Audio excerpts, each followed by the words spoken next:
میں ضروری نہیں ہے۔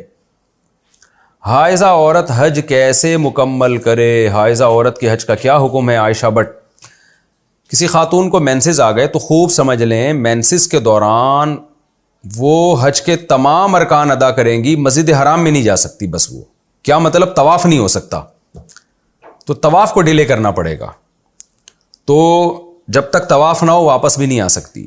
تو اب حج میں جو طواف زیارت ہے نا اس میں مسائل ہو جاتے ہیں، کیونکہ حج میں اگر عورت نے طواف زیارت نہیں کیا تو میاں بیوی کا رشتہ ایک دوسرے پہ حلال نہیں رہتا جب تک طواف زیارت نہ ہو جائے۔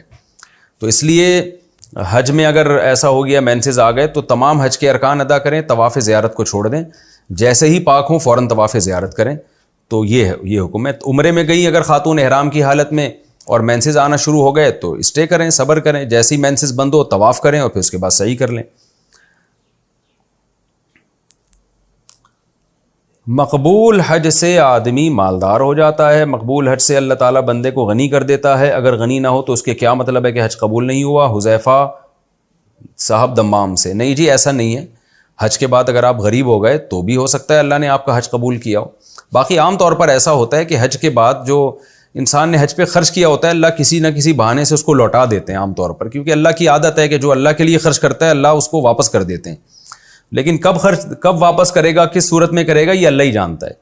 اگر حج کرنے کے بعد آپ غریب ہو گئے تو سمجھ لیں کہ حج نہ کرتے تو شاید اس سے بھی زیادہ غریب ہو جاتے، تو اللہ نے کچھ بچا لیا آپ کو زیادہ غربت سے۔ تو اللہ کے لیے خرچ کریں گے نا تو اللہ دے ہی دیتا ہے کہیں نہ کہیں سے، لیکن غریب ہونا اس کی علامت بہرحال نہیں ہے کہ حج قبول نہیں ہوا۔